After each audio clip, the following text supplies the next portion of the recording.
gagasan-gagasan tadi, gagasan-gagasan tentang hari akhir, kemudian gagasan tentang akan adanya juru selamat atau Mesia, itu ternyata tidak hanya berhenti di para penceramah atau mungkin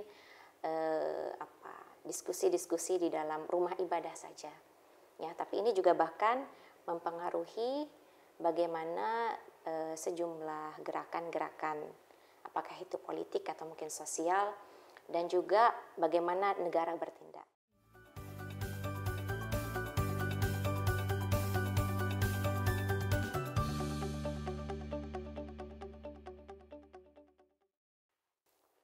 Bismillahirrahmanirrahim. Assalamualaikum warahmatullahi wabarakatuh. Halo Sobat Ngalir, apa kabar? Semoga Sobat Ngalir sehat selalu dimanapun berada. Jumpa lagi di Ngalir Talk Show, ngobrol ala IR yang dipersembahkan oleh Laboratorium Diplomasi Program Studi Hubungan Internasional Universitas Islam Indonesia. Baik Sobat Ngalir, saat ini telah hadir bersama kita dosen Hubungan Internasional Universitas Islam Indonesia yang memiliki minat penelitian meliputi Islam dan hubungan internasional, khususnya pendekatan Islam untuk politik kontemporer dan hubungan internasional, yaitu Ibu Rizky Dian Nursita, SIP, MHI. Assalamualaikum warahmatullahi wabarakatuh, Ibu Dian. Waalaikumsalam. Gimana kabarnya, Laili? Baik, Alhamdulillah. Ibu Dian, bagaimana kabarnya? Alhamdulillah baik. Alhamdulillah. Halo Sobat Ngalir semua. Baik, terima kasih banyak Bu Dian sudah berkenan hadir bersama kami di Ngalir Talk Show. Alhamdulillah, saya juga berterima kasih sekali karena sudah diundang ke Ngalir Talk Show. Baik Sobat Ngalir, tema kita pada kali ini yaitu mengenai eskatologi dalam ilmu hubungan internasional, rujukan atau tinggalkan. Nah, mungkin para Sobat Ngalir di sini belum pernah mendengar atau mungkin masih merasa asing nih Bu dengan istilah eskatologi, begitupun juga saya sebetulnya. Iya, eskatologi. Nah, jadi apa sebetulnya yang dimaksud dengan eskatologi itu sendiri, Bu? Oke, ya saya sangat paham kalau misalnya istilah ini memang asing ya. Kita masih jarang mendengar. Bahkan saya pribadi juga saya tidak bisa mengatakan bahwa saya benar-benar memahami ini. Karena kalau kita lihat sebenarnya eskatologi ini lebih dekat dengan tradisi keilmuan umat Kristiani.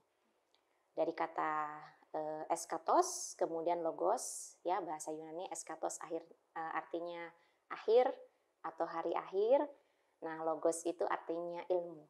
Ya, jadi kalau kita ingin memahami satu konsep, kita harus memahami dulu definisinya, baik dari segi etimologi, bahasanya, kemudian terminologinya. Nah, berkaitan dengan istilah eskatologi sendiri, ya, kalau tadi kita lihat dari kata per katanya, eskatologi memang berbicara tentang ajaran-ajaran serta pemahaman-pemahaman yang berkaitan dengan hari akhir, ya. Atau mungkin kalau di dalam bahasa Indonesia mungkin hari kiamat, atau mungkin berkaitan dengan doomsdays, ya, apokalips, Armageddon dan lain sebagainya. Ya, jadi memang pemahaman dan juga ilmu ya yang mempelajari tentang ini. Tadi mungkin saya sudah menyampaikan bahwa eskatologi ini memang lebih identik dengan keilmuan Kristen ya. Jadi memang manusia menurut umat Kristiani itu terbagi menjadi beberapa masa sampai kemudian mencapai masa yang akhir yang nanti akan datang semacam Mesias gitu. Ya, semacam ya juru selamat. Dan ini kemudian tidak hanya dipelajari atau didalami oleh pakar-pakar agama saja atau teolog-teolog saja, bahkan juga merambah kepada seni. Misalnya di abad pertengahan dulu ada penyair yang sangat terkenal yang namanya Dante. Ya, mungkin kalau pernah baca novel Inferno, pernah? Oh belum. Ya habis ini ya silahkan baca. Yaitu di situ dikutip syair-syair ya yang berkaitan dengan pandangan atau proyeksi tentang hari akhir nanti seperti apa gitu. Ya, walaupun demikian bisa kita katakan bahwa pandangan-pandangan atau gagasan-gagasan tentang hari akhir ini sebenarnya ada pada banyak keyakinan atau agama yang ada di dunia ini. Termasuk kalau kita bicara Islam ya. Laili muslim, muslimah ya, saya juga muslimah di sini gitu kan. Misalnya salah satu poin dari rukun iman itu kan ada iman kepada hari akhir, ada iman kepada qada dan qadar ya. Kemudian di dalam Islam juga ada istilah yang namanya as-sam'iyat atau informasi-informasi yang mana itu tidak bisa kita amati secara langsung atau secara indrawi. Tapi kita mendapatkan informasi tersebut lewat apa? Lewat wahyu. Misalnya informasi mengenai hari kiamat misalnya. Atau mungkin informasi mengenai alam barzah gitu ya. Mengenai alam kubur, kemudian nanti ada padang mahsyar, yaumul hisab dan yang lain-lain gitu ya. Nah, itu kan kita tidak bisa melihatnya secara langsung saat ini, tapi kita mendapatkan informasi tersebut melalui wahyu. Sama juga misalnya di dalam Islam juga ada salah satu hadis yang mungkin ini populer ya di kalangan gerakan-gerakan Islam ya, terutama yang arahnya ke politik. Misalnya hadis yang berkaitan dengan bahwa umat Islam itu terbagi menjadi beberapa fase. Fasenya Nabi sudah lewat, kemudian selanjutnya adalah fase khilafah, ya, khulafaur rasyidin. Kemudian selanjutnya ada fase mulkan adhan, ya, yang mana kalau menurut pendapat ulama itu adalah fasenya dari Bani Umayyah, kemudian sampai Utsmaniyah, kemudian fase mulkan Jabariyah, ya, di mana banyak fitnah dan lain sebagainya, sampai kemudian kembali kepada al-khilafah ala minhajin nubuwah, dan ini terjadi sebelum kiamat gitu kurang lebih. Nah, ternyata gagasan-gagasan seperti ini itu ternyata banyak di sekeliling kita, bahkan mempengaruhi pemikiran politik ya, apakah itu bagi kelompok atau mungkin bagi negara-negara. Baik, terima kasih Bu Dian atas penjelasannya. Sobat Ngalir di rumah sudah tercerahkan dengan pengertian apa itu istilah eskatologi. Nah, kemudian mengapa diskursus eskatologi ini menjadi menarik untuk didiskusikan dalam kajian hubungan internasional, Bu? Oke, ini pertanyaan yang sangat bagus ya. Sebenarnya saya tadi sudah menyampaikan sedikit clue kenapa pembahasan tentang eskatologi ini menarik untuk didiskusikan di dalam kajian HI. Ternyata gagasan-gagasan tadi, gagasan-gagasan tentang hari akhir, kemudian gagasan tentang akan adanya juru selamat atau Mesia, itu ternyata tidak hanya berhenti di para penceramah atau mungkin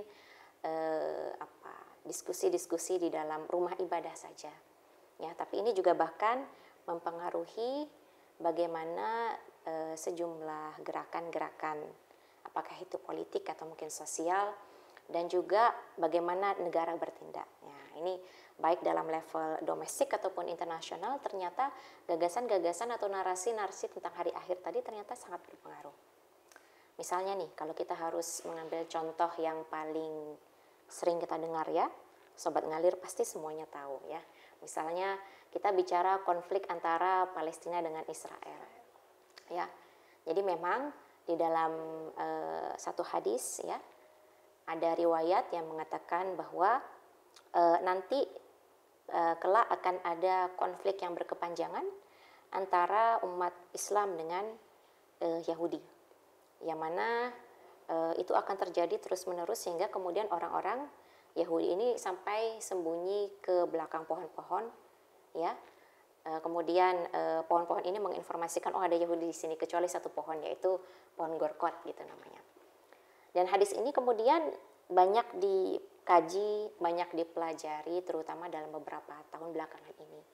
Karena apa? Karena kalau kita bandingkan selama 14 abad semenjak dakwah Nabi Shallallahu Alaihi Wasallam sampai sekarang, ya, itu belum pernah terjadi konflik yang besar dan berkepanjangan antara umat Islam dengan Yahudi, ya. Jadi ini terlepas dari apa sih sebenarnya alasan atau reason behind konflik Palestina Israel ya. Tapi kalau kita lihat, kita amati ya secara umum, secara general, kita bisa melihat bahwa konflik yang terjadi semenjak tahun 1948 sampai sekarang ini sudah sangat panjang. Sehingga kemudian ulama-ulama ya, scholars dari kalangan muslim mencoba untuk menerjemahkan kembali atau mengkaji kembali riwayat ini. Dan kemudian sampailah kepada kesimpulan bahwa saat ini ya kita sudah mendekati akhir zaman ya, dan kemudian ada kesimpulan-kesimpulan bahwa nanti ketika mendekati hari akhir ya, hari kiamat, itu salah satu tandanya adalah adanya kemenangan umat Islam gitu ya. Jadi ada gagasan-gagasan seperti itu. Di samping juga ada fenomena atau ciri-ciri yang lain ya yang disampaikan di dalam hadis mengenai ciri-ciri dari kiamat ya. Ketika Rasulullah SAW itu ditanya oleh Jibril, mata as-sa'ah ya, kapan kiamat itu terjadi? Kata Rasul apa? Wamal mas'ul bi'a'lama minas sa'il. Yang ditanya ini nggak lebih tahu daripada yang ditanya, alias Rasulullah SAW itu nggak tahu tepatnya kapan, exactly-nya kapan. Hanya saja tanda-tandanya itu ada dan itu disampaikan di dalam hadis. Termasuk salah satu di antara tandanya adalah kedatangan Isa bin Maryam ya di Damaskus, dan juga adanya Imam Mahdi nanti ya. Dan ternyata gagasan seperti ini ya nanti bakalan ada hari akhir, kemudian ada Mesias ya, itu juga dimiliki oleh agama-agama lain. Makanya kalau kita lihat kenapa kok orang-orang Palestina ya, mereka itu dalam perjuangannya sangat-sangat gigih atau persisten ya, karena salah satunya adalah karena hadis tadi juga gitu ya. Oh, ini memang perjuangan sampai akhir gitu, sampai menang ya, karena memang bentar lagi udah akhir zaman gitu. Bahkan mungkin beberapa gerakan Islam yang lainnya juga punya juga mengamini gagasan ini gitu. Contoh lain juga ada ya, kalau misalnya kita lihat masih lagi berkaitan dengan Israel dengan Palestina ya. Dukungan yang luar biasa yang diberikan oleh orang-orang evangelis terhadap Donald Trump. Ketika kemarin ada agenda perpindahan ya, perpindahan apa? Ibu kota ya, dari Tel Aviv ke Yerusalem. Bahkan kalau dibandingkan dengan penganut Yahudi sendiri ya, orang-orang evangelis ini mereka lebih semangat. Alasannya karena apa? Alasannya karena perpindahan ibu kota Israel dari Tel Aviv ke Yerusalem itu adalah implementasi dari nubuat gitu. Dan mereka mengatakan ini merupakan bagian dari persiapan menyambut hari akhir, yang mana nanti Mesias juga akan Mesiah gitu ya. Jadi akan ada juru selamat yang juga turun di situ gitu. Dan sampai itu terjadi memang akan ada konflik yang berkepanjangan, yang mana nanti Kristus turun di situ ya menjelang akhir zaman, kemudian berperang melawan antikristus ya, kurang lebih narasinya seperti itu. Mungkin geser lagi ya, misalnya di Iran itu juga ada gagasan yang mirip ya, karena di sana kan mayoritas orang Iran kan penganut Syiah ya. Jadi ada konsep di dalam kepemimpinan politik ya, di dalam keyakinan Syiah bahwa konsep kepemimpinan itu seharusnya imamah ya. Jadi yang namanya imam itu keturunannya Ali bin Abi Thalib, tapi kemudian terputus sehingga imam yang sekarang itu imamnya sifatnya sementara. Ya, dan nanti di akhir akan ada datang imam yang sesungguhnya, Imam Mahdi gitu. Ya, sama yang Sunni pun juga percaya dengan Imam Mahdi, hanya saja mungkin masalah konsep imamahnya ini yang agak sedikit berbeda. Kemudian ya gagasan tentang juru selamat ya, itu juga berpengaruh terhadap beberapa perpolitikan di negara-negara di luar yang saya sebutkan tadi ya, termasuk India dan negara-negara yang lain. Walaupun mungkin tidak selalu dikaitkan dengan doomsdays atau dengan kiamat gitu, tapi mirip-mirip lah ya, kurang lebih gitu. Ya. Baik, Miss Diani, dari beberapa yang telah disampaikan oleh Miss Diani, betapa narasi mengenai akhir zaman yang berkembang di negara-negara tertentu ini ternyata dipengaruhi oleh ajaran agama. Apakah eskatologi selalu berkaitan dengan pemahaman agama tertentu? Nah, ini pertanyaan yang bagus. Sebenarnya narasi-narasi tentang akhir zaman itu tidak selalu berkaitan dengan agama. Nah, teman-teman sebenarnya sudah sering familiar dengan ini, teman-teman sobat ngalir semua yang ada di rumah. Misalnya nih kalau kita bicara tentang lingkungan, tentang climate change ya. Nah, jadi ada proyeksi atau ada prediksi-prediksi saintifik. Oh, kalau kita tidak berhasil untuk menurunkan jumlah karbon misalnya, emisi gas rumah kaca sebesar 1,5% misalnya, nanti masa depan itu seperti apa? Bumi akan semakin panas, kemudian bencana di mana-mana ya, kerusakan alam, kemudian manusia banyak yang meninggal karena alam yang rusak atau mungkin penyakit. Kemudian banyak spesies yang mengalami kepunahan misalnya ya. Ya, ada munculnya penyakit-penyakit yang mungkin sulit untuk diobati dan yang lain sebagainya gitu. Ya, jadi pandangan-pandangan tentang alam yang rusak ya, pandangan-pandangan saintifik ya, kalau misalnya alam itu tidak kita preserve, tidak kita jaga, ini kan sebenarnya juga memuat pandangan tentang nanti kalau nggak dijaga akan hancur, akan kiamat gitu ya. Karena saking banyaknya masalah yang disebabkan oleh tangan-tangan manusia.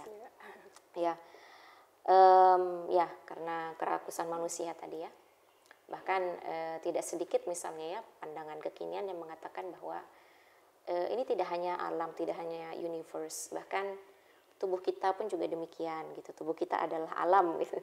Kenapa? Tubuh kita kan banyak mikroba, virus dan yang lain-lain gitu. Kalau misalnya kita nggak menjaga tubuh, nanti tubuh kita akan rusak. Nah itu juga terjadi kepada alam ya, bumi, semesta gitu. Baik, wah ini menarik sekali nih Ibu Dian. Tadi kita juga mendengar penjelasan Ibu Dian bahwa kita seringkali tidak sadar bahwa diskursus mengenai akhir zaman ini ternyata tidak hanya berhenti di rumah ibadah atau ceramah-ceramah agama saja, namun juga dapat mempengaruhi perpolitikan suatu bangsa. Nah, padahal selama ini kita sering dihadapkan dengan gagasan bahwa negara selalu bertindak rasional. Nah, lantas apakah kajian terhadap eskatologi ini juga dapat menjadi rujukan dalam studi hubungan internasional nih Bu Dian? Oh, ini pertanyaan inti ya. Karena temanya ini, rujukan atau tinggalkan gitu. Iya, pertanyaan penutup juga ini. Oh iya, rujuk atau cerai gitu ya. Oke, ya ini menarik sekali ya. Memang selama ini kalau kita belajar di HI ya, mungkin paradigma positivis ya banyak mempengaruhi pemahaman kita tentang bagaimana negara bertindak. Pasti di baliknya ada kepentingan materialistis misalnya ya, untuk ekonomi misalnya, atau survival of the state dan yang lain-lain. Ya, padahal kadang-kadang ya kalau kita lihat apakah itu decision maker ataukah mungkin orang-orang di belakangnya ya. Karena negara itu kan pemerintah itu kan tidak berdiri sendiri. Ya, di belakangnya kan juga ada kelompok lobby, kelompok-kelompok politik yang lain ya. Kelompok agama, LSM dan yang lain sebagainya. Ya, mereka ya memiliki pandangan, memiliki values ya, yang mana ajaran agama ya itu juga termasuk di dalamnya gitu ya. Jadi tidak selalu rasional. Sometimes negara juga bertindak berdasarkan di luar faktor-faktor materialistis tadi, tapi faktor-faktor ideasional. Ya, itu kan teman-teman semua pasti sudah belajar ya tentang itu. Makanya kemudian dengan memahami tentang apa sih gagasan-gagasan eskatologi, mungkin di balik satu gerakan atau mungkin satu kelompok politik, kelompok lobby, atau mungkin di balik pemerintah misalnya. Nah, ini saya rasa akan menjadi satu warna baru di dalam kajian hubungan internasional gitu. Baik, luar biasa sekali. Terima kasih banyak Bu Dian sudah meluangkan waktunya, dan terima kasih sudah berkenan berbagi pengetahuan yang menarik dan juga bermanfaat tentunya bagi terima kasih juga Lab Diplomasi ya. Baik Sobat Ngalir, kita telah selesai di ujung acara di Ngalir Talk Show. Kali ini bersama Ibu Rizky Dian Nursita. Jangan lupa like, share, dan subscribe channel YouTube Department of International Relations UII. Sampai jumpa lagi di episode-episode berikutnya. Saya Laili Mufliha, mohon undur diri. Wassalamualaikum warahmatullahi wabarakatuh. Waalaikumsalam. Terima kasih banyak Ibu Dian. Sama-sama.